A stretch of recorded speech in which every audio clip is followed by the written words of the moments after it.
There is an increased amount of shit going on within the fitness industry on the internet recently. And in this video, we're talking about some of the fitness social slop that has been going on. Okay. Now, before we move on, I do want to talk about these ladies because I, this might come as a surprise, but I'm going to commend them for at least doing something. Any personal trainer will agree that something is better than nothing.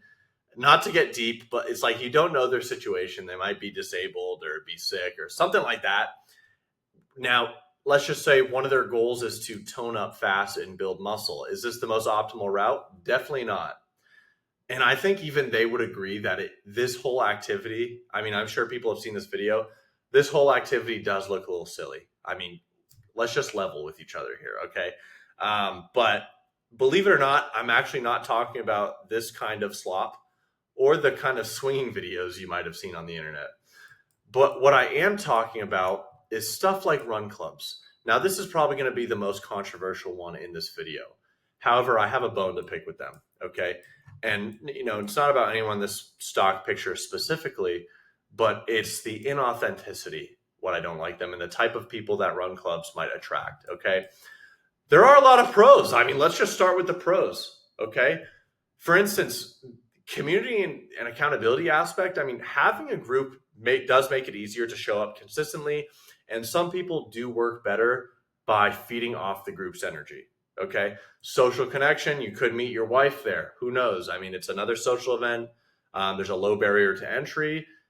Most of them are free. I mean, if they're charging, that's criminal. But maybe some people don't have access to a gym membership or special equipment, even though there's no equipment, but it's okay. There are cardiovascular benefits. Let's not forget about the reason we're there is to get healthy. And I think a lot of people forget about that when they go to something like this because they're so focused on socializing. Okay, that's when it becomes more of a club and not as much of a activity or a workout. In terms of structure and motivation, the good thing is that they do kind of offer usually pace leaders, routes, schedules, making it easier to stay organized. Amazing. However, some of the cons may outweigh some of these pros. For one thing, trendy versus authenticity. Most people just join it because it's Instagrammable. I have seen firsthand people, post the video of them running and then walk the rest of the way. No joke. I've seen multiple people secondhand post that they're at this run club getting hammered in the day during the daylight right after the run club. They go to the run club, but no, they don't post about the bar they're going to. They don't post about the drinks that they're having. What does this do to this parasocial relationship and audience that they're sharing this info to? Well, it only shows the best part of that person. How do you think that person feels? If it's someone that doesn't react well, the person consuming that content might feel like, oh my God, they're so perfect. It's like, how can I ever be like them? I don't want to go to a run club because it's like, if they're filled with perfect people, I mean, how am I going to fit in? Stuff like that. It just might hit the wrong nerve on certain people. Especially another con is the limited body composition goals. Running alone isn't the most effective way to build muscle or create lean, toned look that most people want. Without strength training, progress stalls. If you're going there to get better at running or to socialize, if you're going there to get better at running, it might not be the best place. Why? Because if you're more advanced, it could hold runners back. If you're just a beginner, it could very much overwhelm you. If you're going there to socialize, fucking great place. I mean, most of the guys I know that go to these just talk about the girls that go. No joke. I mean, not a lot of guys are there to actually run. I'm not even kidding you. There's a false sense of progress sometimes too. Attending regularly can feel like doing fitness, but without proper nutrition or strength training, results may be minimal. You can't just check the run club off for the week and be like, oh, well, I tried working towards my goals. And then ask yourself 3 months later, why don't I look like I'm losing weight? So it's just like the inauthenticity and the type of people it attracts sometimes are more there for vain reasons rather than actually trying to progress within their running skills. I think, like I said, the accountability aspect in community is really cool. I do think it's a cool. There are cool pros to this. However, I've seen a lot of people just be too inauthentic, and I think I've said that enough. So we're going to move on to 2, dry scooping. If you are still dry scooping past the age of 18, what are you doing? Okay. It is a phase that I hope everyone can grow out of at one point. And believe it or not, I got told firsthand by my fucking dentist as I'm sitting there in the chair that it is messing up my teeth. No joke. And I didn't realize this after doing more research, but it's a real, it's an enamel layer eroder. Okay. Dentists warn against it because of the gritty, acidic powder erodes enamel and gets stuck in between your teeth.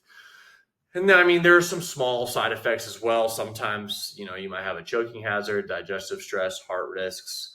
Let alone the psychological factor that comes along with this. Some people only think they can have a good workout or only think that they can work out with a pre-workout. Some people actually rely on this powder of whatever they got to have a good lift. And it has that like psychological dependence. It's like, oh, I can't work out if I don't got my pre-workout. Oh my God, dude. Are you letting a powder decide the fate of how good your workout is going to be? Dry scooping, though, just honing in on dry scooping, I don't think pre-workout is bad. I do think depending on it is bad. And I think dry scooping is just like an immature phase of fitness culture that most people should grow out of. If you're a young teenager going to high school, going with your friends, like I can understand. I was there. I'm not going to say I never dry scooped, done it plenty of times. But it's like when you look back, it's like, really? Number 3, biohacking. This one actually pisses me off the most. Now, here's a real article written this year by a real guy. And notice how it says non-specific lifestyle self-improvement. That is the most ironic shit I've ever heard. Imagine coming up with a term so powerful, trying to be so powerful, but it's also so vague. This article says, biohacking is a broad term for non-specific lifestyle self-improvement. It may involve making incremental changes to one's body, diet, and lifestyle to improve one's health and well-being. So basically what it is this is another kind of diagram encompassing everything what a biohacker says that they're doing. Okay, so they think biohacking is physical activity, sleeping well, taking supplements, meditating, detoxing, which I guess is just like not drinking or taking some kind of, sauna or detox formula, genetic testing, so basically doing a 23andMe, and getting blood work done. They all put all of these topics into biohacking. Insane. Everyone that says they're a biohacker literally imagines in their head, they close their eyes and imagine, I am the main character. I am biohacking. And they're picturing all of this cyborg dystopian genetic shit in the background with the helix. They're running through the matrix. And I'm convinced that half the biohackers have main character syndrome because they literally all think that they are this guy specifically. Even if they're a woman, they think they're this guy because it's like they just think that they're insane. They're from Tron Legacy or something. What are we doing? Just say that you're working out, you're focusing on sleeping better, and you're trying to pray more. Why do we have to group it into this I'm seeing a trend now that I'm talking about it with all of these. They're all in vain, What are you doing, bro? Biohacking. Just say you work out. Just say you meditate, okay? Just say you go in the sauna. No one thinks you're that much cooler because you use the wired headphones instead of Bluetooth. We're all going to die, okay? I could go on about that for a long time, but we're going to go on to number 4, and that is promise products. And this is the saddest thing to see people fall for these. Guys, I want to tell you a story about this one specifically because you might recognize this because this was promoted by a lot of TikTokers at one point. I used to work at one of the most, if not the most expensive hotel in Austin for 2 years, okay? One day when I was bringing luggage to a room, I overheard a group of fully grown adults talk about this product specifically. And they said, this one woman, I overheard her say, yeah, I heard that it grows new muscle fibers on your abdomen. I heard it literally grows the muscle for you. I had to stop in my tracks and say, how is this possible that someone can even think like this? Where did our critical thinking skills go? Think about this for just a second and think about biology, the little amount that you learned in school. Think about this. Electric magnetic waves just shocking you on topically is going to grow new muscles. Same thing with this 7-day slimming cream. Are you what? At least I'm going to give them credit because they give all the ingredients on the front. I'm going to give them credit for that and no proprietary blends like a lot of pre-workouts. But I mean, come on, guys. You think this actually works? Just think about it for more than 5 seconds. Same thing with the magic pill syndrome.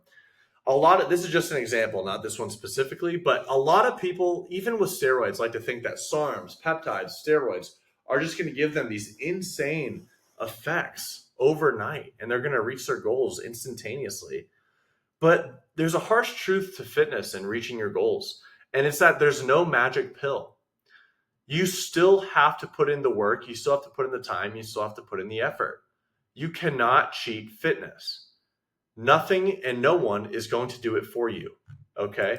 So stop, the sooner you stop believing that, and the sooner you start knowing that no one is coming to save you, and no one is coming to do it for you, you will actually start to make results.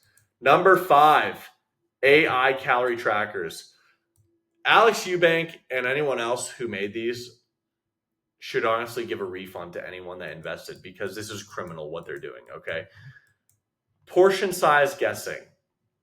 The biggest issue a tracker might recognize, chicken breast, but it can't reliably tell if it's 3 or 7 ounces.